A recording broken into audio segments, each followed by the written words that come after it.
الدين عندنا الإسلام বৈদ্যর পরে জামাত ইসলামের অফিস উদ্বোধন অনুষ্ঠানে সম্মানিত জেলা আমির ডক্টর নুরুল ইসলাম উপস্থিত আছেন, শহর শাখার আমির মাওলানা রাশিদুল ইসলাম, সেক্রেটারি আলিয়ার মাসুদ মিলন, হরিশপুর ইউনিয়নের সম্মানিত সভাপতি মাস্টার নওশাদ সাহেব এবং এই 3 নম্বর ওয়ার্ড, 3 নম্বর ওয়ার্ড, তাই না? 3 নম্বর ওয়ার্ডের আমির আছেন, সবুজ সহ জামাত ইসলামের বিভিন্ন পর্যায়ের দায়িত্বশীল বৃন্দ, এখানে 2টা ইউনিট আছে, ইউনিটের সভাপতি বৃন্দ, কর্মীবৃন্দ, সমবেত সুধীমণ্ডলী, সম্মানিত উপস্থিতি, আসসালামু আলাইকুম ওয়া রাহমাতুল্লাহ।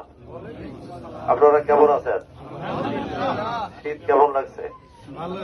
ভালোই পড়ছে, একটু ওষুধ হয়ে যাচ্ছে তো, হ্যাঁ কয়েকদিন তো আরো বেশি শীত হলো। বৈদ্যের মোড় নামটা শুনলে আমার ছোটবেলার কথা মনে পড়ে যায়। এই বৈদ্য মানে আগে বুঝতাম না, কিন্তু খনার একটা বছর স্বাস্থ্য বিষয়ক একটা কবিতা পড়তে গিয়ে আমি বুঝে ফেলছি বৈদ্য মানে কি। সুন্দর একটা কবিতা আছে খনার, কবিতা হচ্ছে এই: আতে তিতা দাঁতে লোনা, ভাত খায় 3 কোনা, কানে কচু চোখে তৈল, তার বাড়ি বৈদ্য না গেল। বুঝা গেল? সুন্দর কবিতা না? এবার হাদিস সম্মত। আতে তিতা মানে পেটে তো তিতা খাওয়া যায়, দাঁতে লোনা, হ্যাঁ, লবণ দিয়ে দাঁত মাজা বা লবণ পানি দিয়ে দাঁত ইয়ে করা, তুলি করা। ভাত খায় 3 কোনা, পূর্ণ করে খাওয়া যাবে না, কিছু ভাত থাকতে ভাত খাওয়া শেষ করতে হয়। কানে কচু চোখে তৈল, হ্যাঁ, কানে কচু যেমন আগে সব বিয়ে দিতে একটা উপকার হয়, সব এগুলো ছেড়ে যায়। চোখে তেল দিলে চোখের সব ময়লা দূর হয়ে যায়।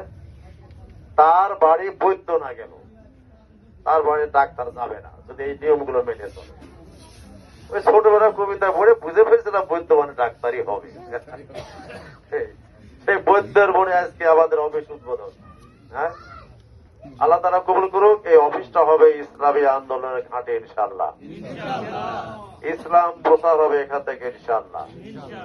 আল্লাহ রসুলের পিরিয়ডে ওখানে খুব কঠিন পরিস্থিতি, ইসলামের কথা বলা যেত না, সেখানেও গোপন একটা জায়গা ছিল যেখানে এরকম অফিসের মতো ব্যবহার হতো।